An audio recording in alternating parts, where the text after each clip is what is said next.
Hello. Today I would like to talk a little bit about the marble bust of Octavian, and I'd like to persuade you into including it into your gallery of Western civilization. So this bust is marble. It is 15, about 14 and a half inches tall. It's 9 inches in depth, and it is 8 inches wide, and it weighs about 55 pounds. It was created around 30 BC. It was found in Rome, and it was acquired by the museum in 1888. So now a little bit of historic context about when this bust was made. So once again, I said it was made in about 30 BC, and during this time, Caesar Augustus and Mark Antony were in a battle for power in Rome. Essentially, when Julius Caesar died, there was a power vacuum that was left in the Roman government, and these two men clashed together to try and fill that gap. And so Caesar Augustus, Octavian Augustus, he was looking to create political and public support for himself. And so what he did is he undertook a massive propaganda campaign. And so what this looks like is he printed coins with his face on it, and he commissioned many statues and works of art with his face on it that he would distribute throughout the empire. And this bust is believed to be one of those pieces of propaganda. And this is really influential because in many ways it worked. Augustus garnered public support, and he eventually beat Mark Antony and became ruler of Rome. And so this bust is really central to that piece because it shows a big transition from internal conflict and civil war to one sole emperor of Rome. And this bust had a part to play in that. And next, of course, is the Pax Romana. So as soon as Octavian Augustus had taken over the throne, he had essentially quelled all internal conflict. So now there wasn't civil wars going on. He had maintained control of the Roman military, and essentially he was in all control. Dio Cassius, who was a Roman historian at the time, he said, "In this way, the power of both people and the Senate passed entirely into the hands of Augustus, and from this time there was, strictly speaking, a monarchy, for monarchy would be the truest name of it." So essentially, Augustus had seized all control, and he focused Roman military rather than being focused in civil war. They pushed it outward, and they began to take over Northern Europe and push towards Western Europe, and they would expand the territory. And this was really great because now they had more income coming in from the nations that they were overtaking. They were spreading farmland. The latifundia began to spread, and there was just an economic boom. And Augustus wanted to take all the credit for this prosperous time of Rome.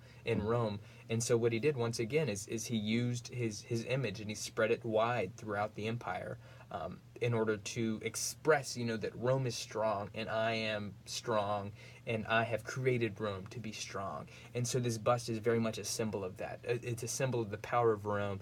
It's a symbol of how Caesar Augustus wanted to, how he wanted to claim, he wanted to claim that he made Rome this way, in many ways he did. So it represents the power of Rome, and it represents how Caesar Augustus brought Rome to power. And now also, so lastly, it expresses the Roman trend of deification. So when Julius Caesar was assassinated, later on he was deified. He was officially seen as a god. And Caesar Augustus saw this, and he wanted to be seen in the same way. Many scholars believe he was very arrogant, and he even wrote, in the year of his death, he wrote a list of all of his accomplishments and how great he was and how many great things he did for Europe, for Rome. And so he wanted to leave a legacy, and so this idea of being made a god after you died really appealed to him. And so it is believed, there are sources that say during his life he actually began to lay the foundation for this. He would send out once again kind of images of himself, and he actually allowed a couple provinces in Rome to create a cult in his name that would worship him, and so, but it was very small during his lifetime, because he wasn't officially deified yet by the state. And so this bust was also used in this way of deifying him. It was a way of immortalizing him. He's not just a man. His image will live on past his death. And so when he did die, eventually he was deified by the state.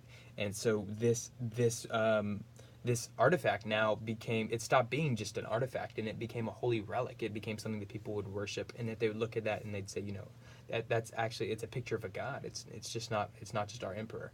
And so the significance of this bust, therefore, is that it's not only just a historic artifact, but it's also a holy relic, and it expresses that trend of Roman emperors of wanting to be deified after their death. They didn't want to just be remembered as a man; they wanted to be seen as a god, and this bust represents that.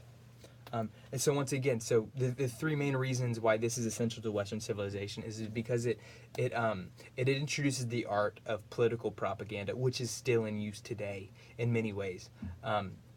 It reflects the power and prosperity of Rome during a period of Pax Romana, during the Roman peace. So it expresses how powerful Rome was during this time, and how Caesar took credit for that. And then lastly, it demonstrates the trend of Roman emperors to want to be seen as gods, how they wanted to be deified after their death. And so in many ways, this bust represents that. It represents how he wants to be remembered as more than just a man, as a god, and it became a holy relic. And so for those three reasons, I believe that this is essential to Western civilization. Rome is undoubtedly one of the most influential civilizations of the pre-enlightened period of Western civilization, and Augustus was a very influential leader in bringing Rome to its full potential. And so this bust of Caesar Augustus, is in many ways a very influential piece in the history of Western civilization.